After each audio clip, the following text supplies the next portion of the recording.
Eto pa mga bossing ko, isa sa mga pinakamaganda na dapat ay meron po tayo mga bossing ko na mga pampaswerte.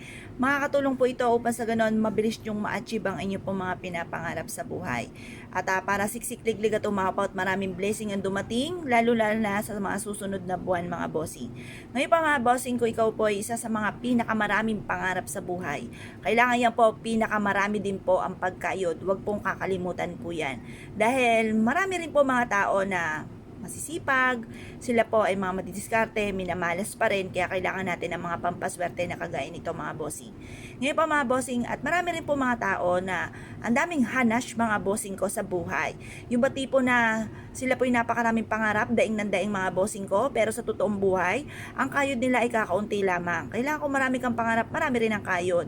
Kaya mas may na mga bossing ko, ako po ay naniniwala at ako'y tumatanggap ng mga empleyado ng mga maliliksi. Ayoko po mga bossing ko ng mga napakababagal. At dahil yan po ay inihahalin tulad din sa pag-asenso. Kaya kung kayo po ay may mga empleyado, maghanap ka ng mga empleyado na malilikse. Yan po ay masisipag, yan po ay madiskarte, yan po ay kumbagay ang takbo rin ng inyong negosyo ay ganun din, magiging mabilis, maliksi. Ngayon po mga bossing, mas mainam po na subukan nyo po itong gawin dahil ito po ay makakatulong upang sa ganon, mabilis yung makamtan ang mga pinapangarap bukod sa inyo pong sipag at tiyaga, pagiging madiskarte at hindi nakakalimot magdasal. Ito po isa sa mga paborito ko na mga pampaswerte. At marami nang nagpatutuod po din dito mga bossing ko na sila po ay sinuwerte dahil dito rin. Kumbaga sangkap lang po ito, sipag at tiyaga mga bossing ko, paulit-ulit ko po sinasabi. At kahit tayo po na-interview sa Jessica Soho mga bossing, ang aking ding huling sinabi po doon, butit pinakita ay sipag at tiyaga talaga mga bossing.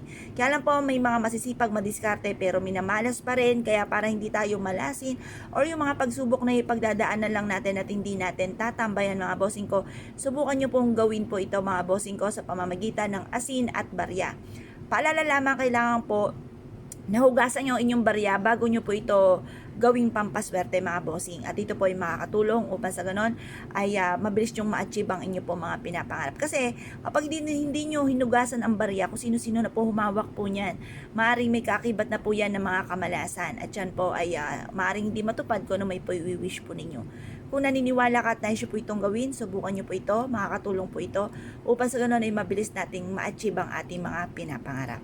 Ngayon po mga bossing, kung ikaw ay naniniwala at nais po itong gawin, lumarga po kayo, subukan nyo po ito mga bossing.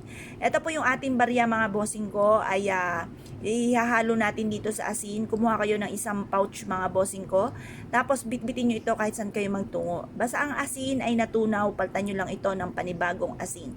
Kasi marami na rin siya nahigop ng mga negatibong enerhiya. Ako po mga bossing, yung unang-una kong gawa ng pampaswerte, almost 3 months, araw-araw, tunaw ng tunaw ang asin ko. Pero dumating din yung punto mga bossing ko na kahit taon na lumipas, ay hindi po na mga bossing ko natutunaw yung asin.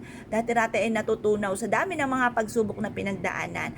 Ngayon po, huwag ka maiinis, positive ka lang po lagi, happy lamang, chill lamang, ipagpaubayan nyo sa mahal na Panginoon lahat ang mga kaganapan sa buhay po ninyo, tapos subukan nyo po ito. Makakatulong ito upang sa ganon ay magtuloy-tuloy ang pasok ng swerte. Kaya kung kayo naniniwala at nais po itong gawin, ay siya mga bossing, good luck po sa inyo po lahat.